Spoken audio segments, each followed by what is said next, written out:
Hello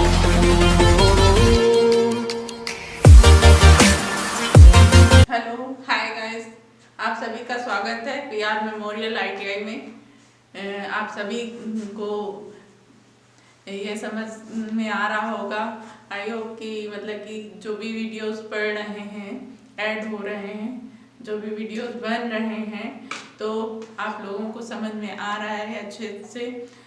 जो भी points नहीं समझ में आते हैं वो आप कमेंट कर सकते हैं, या तो आप कॉलेज आकर के उन चीज़ों पे डिस्कस कर सकते हैं, पूछ सकते हैं।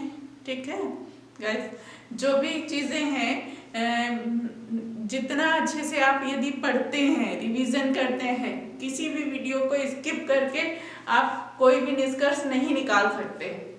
अच्छे से जब सुनेंगे, पूरी चीज़ें अच्छे से पढ़ेंगे, तब जा करके पूरा वीडियोस आपको समझ में आएगा।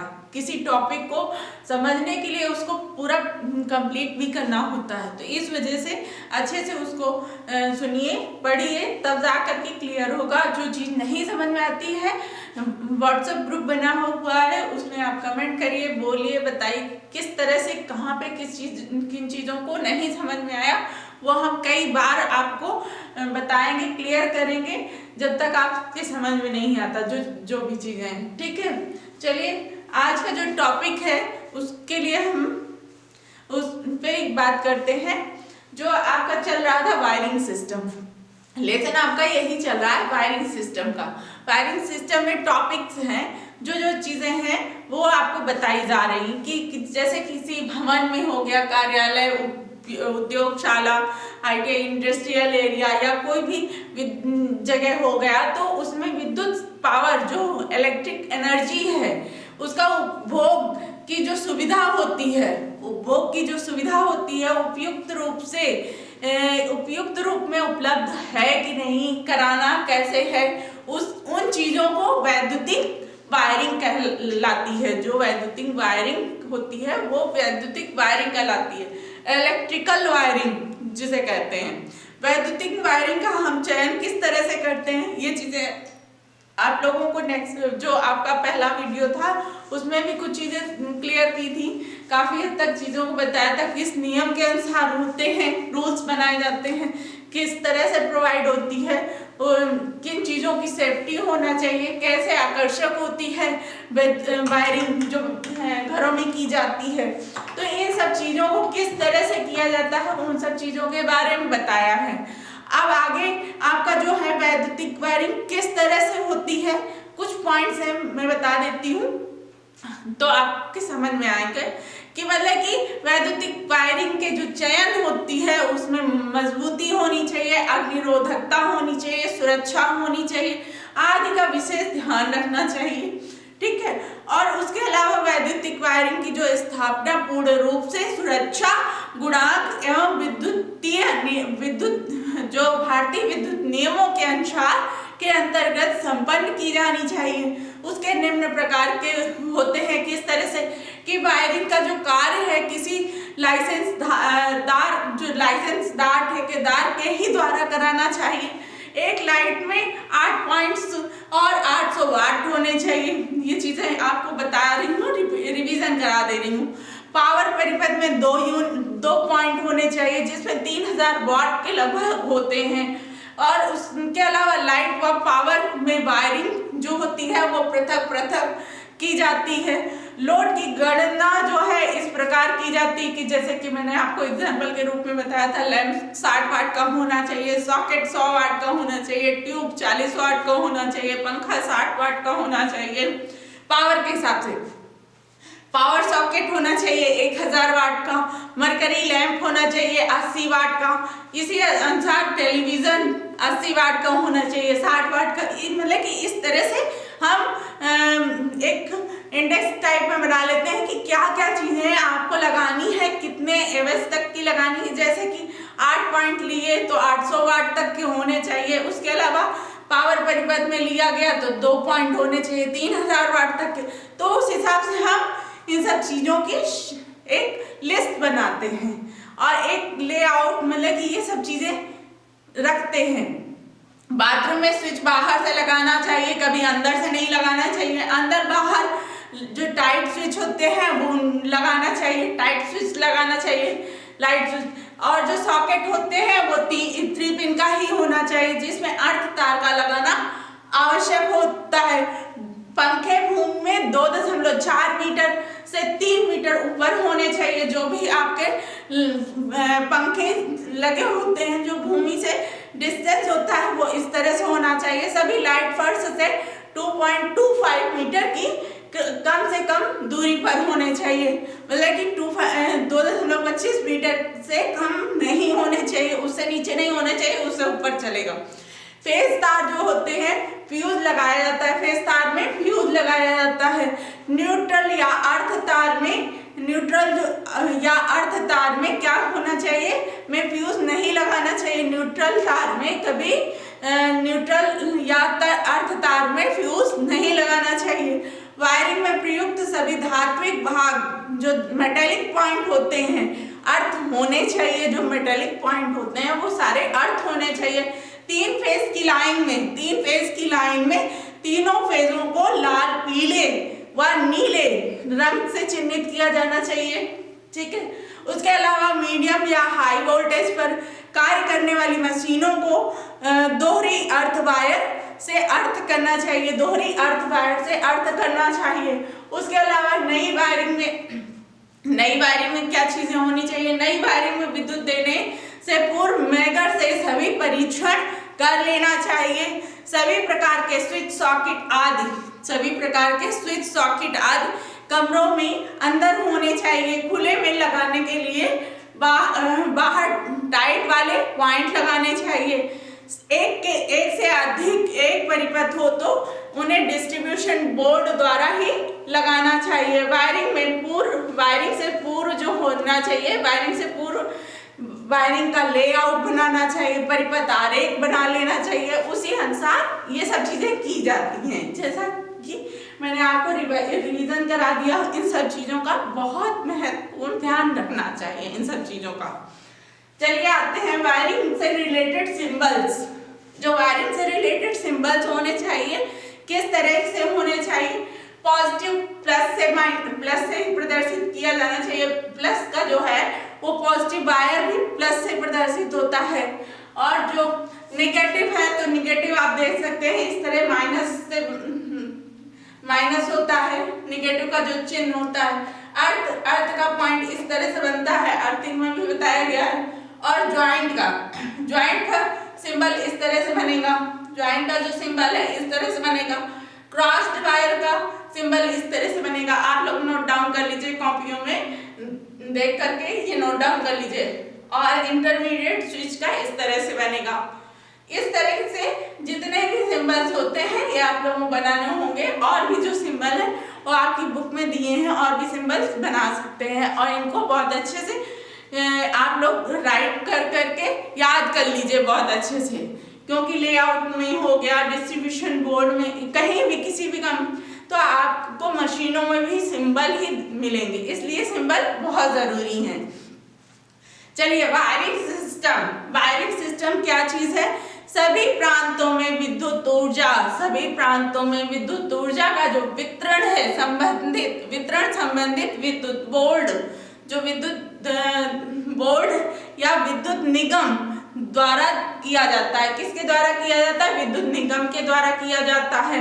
भारतीय विद्युत नियम के अनुसार 31 व 32 के अनुसार फेज तार होता है वो पॉजिटिव तार या फ्यूज कट आउट या न्यूट्रल तार पर न्यूट्रल लिंक लगाना अति आवश्यक होता है। नोट डाउन करते चलिए, मैं बार बार कह रही हूँ, पॉइंट्स आपके फिर समझ नहीं पाते हैं उन पॉइंट्स को, ठीक है। न्यूट्रल एक बार रिपीट कर दे रही हूँ, राइट करिएगा। भारतीय विद्युत नियम के 31-32 के अनुसार फेज तार व पॉजिटिव तार पर फेज कटआउट व न्यूट्रल तार पर न्यूट्रल लिंक लगाना अति आवश्यक होता है। ऊर्जा मीटर, एनर्जी मीटर जिसे कहते हैं, ऊर्जा मीटर को सर्विस लाइन से जोड़ने के बाद फेज तार को सील किया जाता है। किसको सील किया जाता है? फेज तार को सील किया जाता है। ऊर्जा मीटर चलिए आपका बना लेते हैं। ऊर्जा मीटर, जैसे कि ये ऊर्जा मीटर है, एनर्जी मीटर, राइट कर लीजिएगा। ऊर्जा मीटर को एनर्जी मीटर बोलते हैं। यह ऊर्जा मीटर हो गया। फिर आपका ऊर्जा मीटर से जो आपका कनेक्शन होगा वो किससे होगा? फ्यूज कट आउट से। किससे होगा? Fuse cut out. Fuse cut out, fuse cut out से हुआ, ठीक है। फिर उसके बाद में जो नेक्स्ट इधर आता है, फ्यूज कट आउट के बाद किससे कनेक्शन होगा? फ्यूज कट आउट के बाद मेन स्विच से होगा, मेन स्विच से होगा। फिर उसके बाद में कौन सा है कनेक्शन? पहले आपका ऊर्जा मीटर से किस तरह से हुआ, ये आपको समझाने के लिए। ऊर्जा मीटर को एनर्जी मीटर कहते हैं। फिर फ्यूज कट आउट से कनेक्शन होगा, फिर फ्यूज कट आउट से मेन स्विच में कनेक्शन होगा, मेन स्विच से डिस्ट्रीब्यूशन बोर्ड में होगा। इसमें होगा डिस्ट्रीब्यूशन बोर्ड,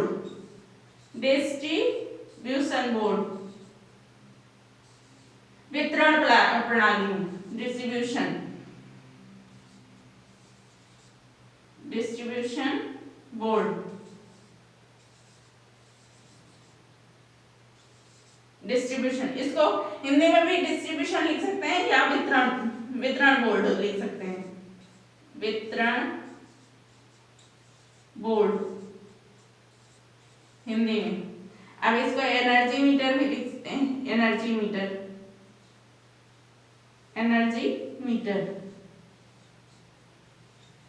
राइट कर दे रही हूँ। इसमें फ्यूज कट आउट, फिर मेन स्विच, फिर आपका डिस्ट्रीब्यूशन बोर्ड। इस तरह से आपका जो है ये क्रम रखना चाहिए। ऊर्जा मीटर जो होता है, ऊर्जा मीटर को सील किए जाने के बाद उपभोक्ता अपने मेन स्विच आदि लगाते हैं। ऊर्जा मीटर को सील करने के बाद में उपभोक्ता उपभोग कर रहा है, बिजली की खपत कर रहा है, तो उस उपभोक्ता को मेन स्विच आदि लगाते हैं वो लोग। फिर उसके बाद में वायरिंग प्रणाली जो होती है मुख्य रूप से 2 प्रकार की होती है। जो हमारी वायरिंग प्रणाली होती है हमारी, तो वो 2 प्रकार से होती है। चलिए कौन कौन सी होती है वो जान लीजिए। आइए बता देते हैं वायरिंग प्रणाली कितने प्रकार की होती है।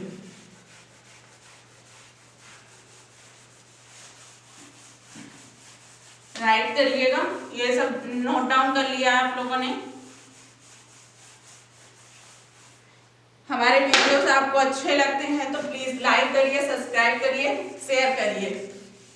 इसके करके मत देखिए। जो भी चीजें पढ़ने लिखने की चीजें यदि बच्चे नहीं देखते हैं तो मैं रिक्वेस्ट करती हूँ कि यदि पढ़ाई पे गौर करना चाहते हैं, अच्छे से पढ़ना चाहते हैं, तो आप लोग वीडियोस देखिए, पढ़िए अच्छे से। जो वायरिंग प्रणाली मुख्य रूप से 2 प्रकार की होती है। राइट कर दे रही हूँ, हिंदी से भी कुछ पॉइंट्स आप लोग पढ़ सकते हैं। वायरिंग प्रणाली मुख्य 2 रूप से होती है, 2 रूप से होती है, 2 प्रकार से होती है, मुख्य 2 प्रकार से होती है।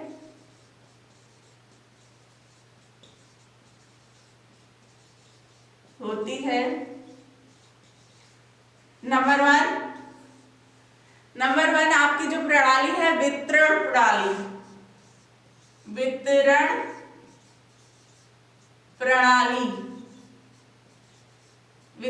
प्रणाली, जिसे कहेंगे डिस्ट्रीब्यूशन सिस्टम।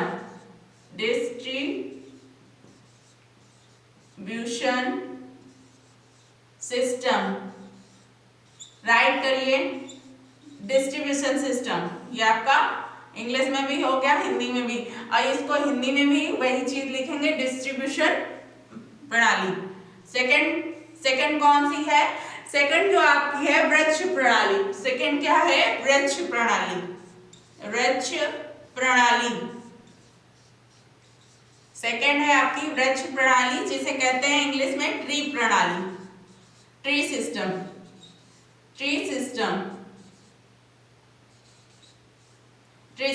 ये 2 प्रणालियां होती हैं, ठीक है।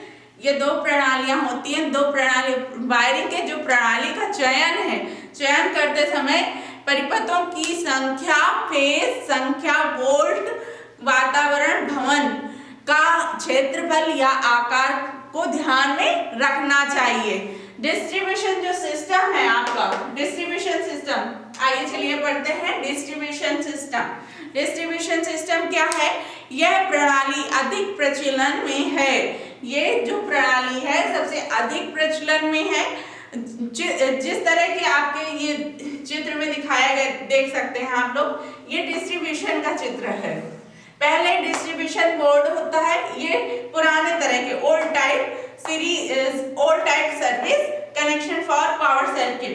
जो पावर सर्किट का जो कनेक्शन होता था पुराने तरीके से, तो डिस्ट्रीब्यूशन बोर्ड पहले रहता था, फिर उसके बाद में मेन स्विच होती थी, फिर एनर्जी मीटर लगता था, फिर उसके बाद में आईसी कट आउट लगते थे।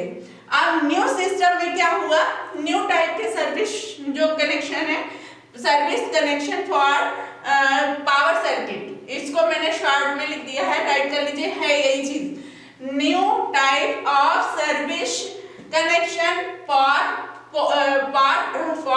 Power circuit.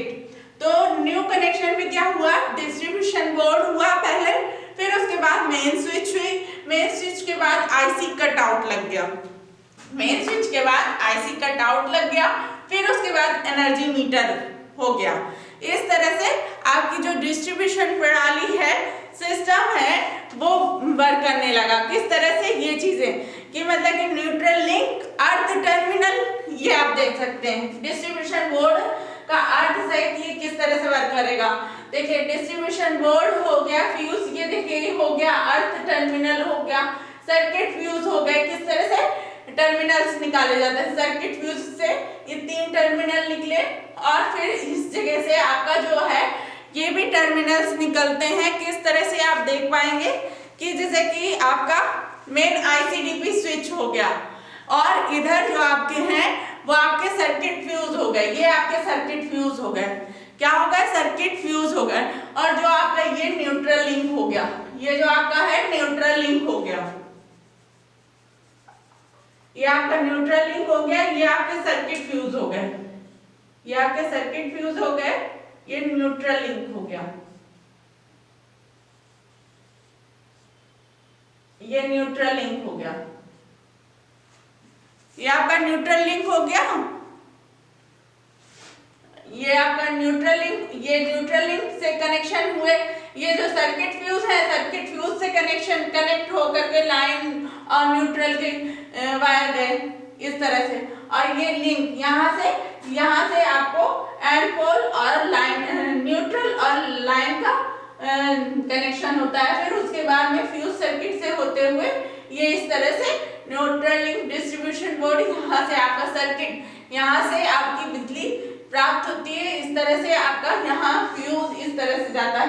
ये मेन आईसीडीपी स्विच होता है जो 16 एम्पीयर 240 वोल्ट 50 हर्ट्ज की उसमें वर्क करता है। डिस्ट्रीब्यूशन बोर्ड किस तरह से बनेगा ये आप देख पाएंगे। ये सर्किट होगा, ये अर्थ कैसे लिंक होगा, अर्थ वायर का, इस तरह से आप बना लीजिए।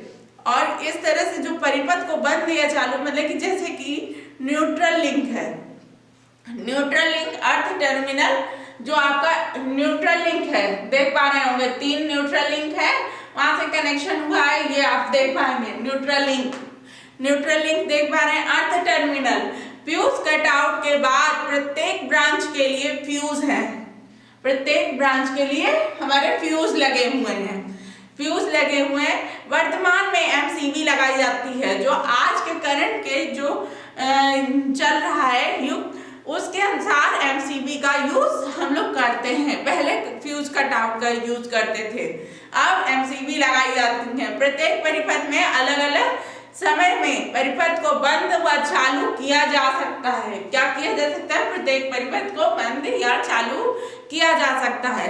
अतः कई बार ऐसा देखा जाता है, देखा होता है, ऐसा देख सकते हैं कि 2 कमरों की विद्युत सप्लाई बंद हो गई है। क्या मतलब? 2 कमरों की विद्युत सप्लाई बंद हो गई है, तो क्या करते हैं, बंद हो गई है तो भवन की जो सप्लाई है वो चालू है।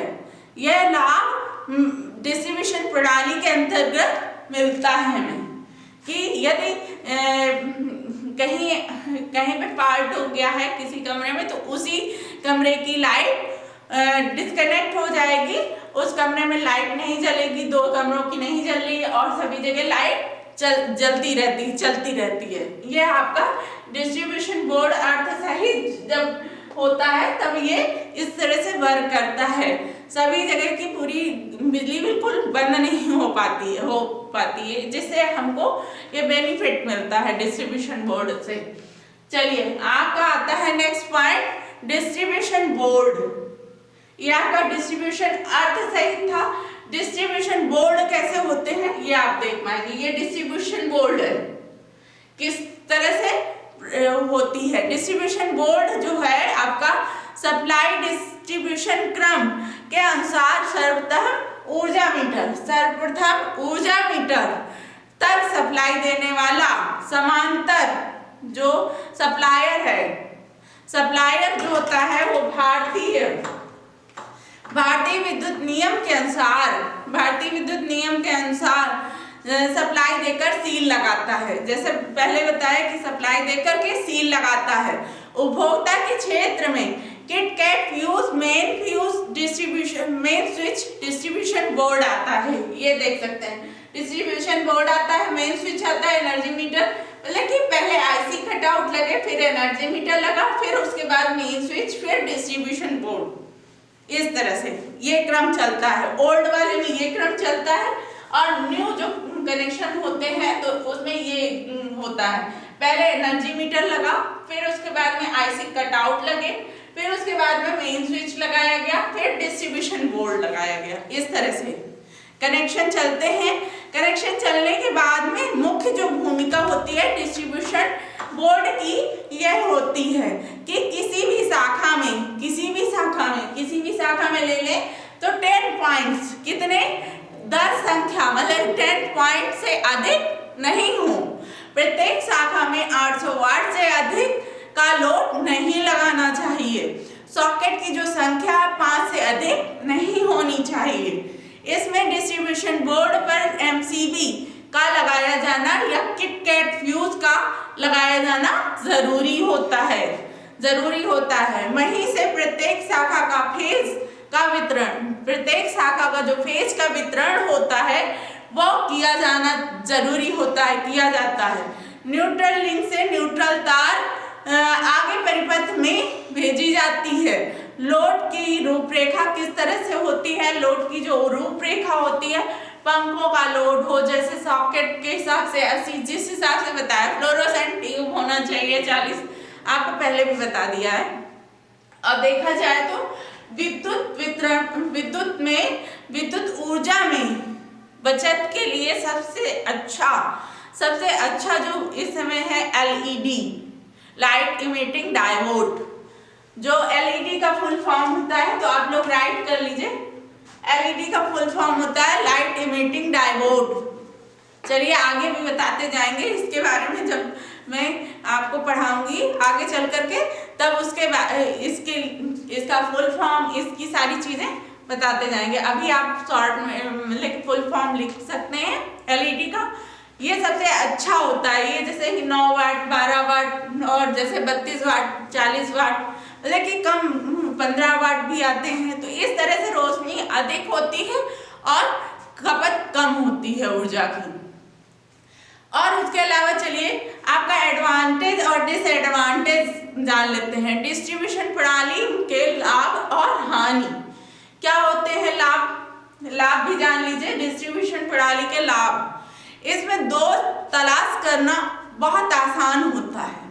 क्या होता है इसमें? दोस्त तलाश करना, पार्ट तलाश करना, मतलब खोजना बड़ा आसान होता है। जिस परिपथ में दोष आया है वहां का फ्यूज उड़ जाएगा। जिस परिपथ में दोष आया है वहां का फ्यूज उड़ जाएगा या एमसीबी ट्रिप हो जाएगी। अतः यह पता चल जाएगा कि इस परिपथ में फॉल्ट है, ये पता चल जाता है हमें। वायरिंग के सभी पॉइंट पर समान वोल्टेज मिलती है जो मेन स्विच से उपलब्ध होती है।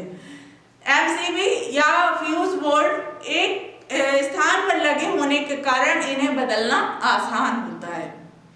नेक्स्ट पॉइंट लिखिएगा, घरों की जो वायरिंग होती है परिपथ में लोड को घटाने या बढ़ाने में सुविधा रहती है।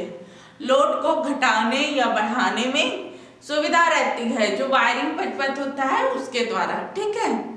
नेक्स्ट पॉइंट लिखिएगा, संपूर्ण परिपथ का इंसुलेशन उच्चतालीय होता है।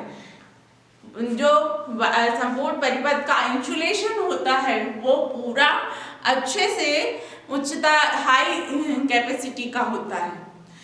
इस प्रणाली, नेक्स्ट पॉइंट लिखिएगा, इस प्रणाली के अंतर्गत ये जो वायरिंग होती है ये सुंदर दिखती है, अच्छी लगती है, आकर्षक दिखती है, ये चीजें होती हैं। इस प्रणाली में जो होता है, हाँ यह है कि तारें अधिक खर्च होती हैं और यह महंगी भी पड़ती है। ये जो होती है प्रणाली, डिस्ट्रीब्यूशन प्रणाली, वो हमारी महंगी भी पड़ती है और तार भी अधिक खर्च होता है, बट सबसे अच्छी होती है।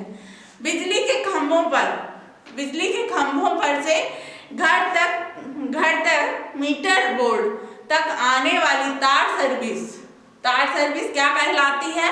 लाइन कहलाती है। नोट कर लीजिए, बिजली के खंभों से घर तक आने वाली, जो मीटर बोर्ड तक आने वाली जो बिजली होती है, बिजली सर्विस होती है, तार होती है, जो बिजली तार सर्विस होती है वो लाइन कहलाती है। ये मेन पॉइंट है, राइट कर लीजिए, नोट कर लीजिए अच्छे से। उसके अलावा आप देख सकते हैं कि जो चीजें हैं इसमें डिस्ट्रीब्यूशन प्रणाली जो आपका है, एक बार फिर से मैं आपको बता दे रही हूँ, ये आपका डिस्ट्रीब्यूशन पहले आपका ओल्ड कैसे वर्क करता था?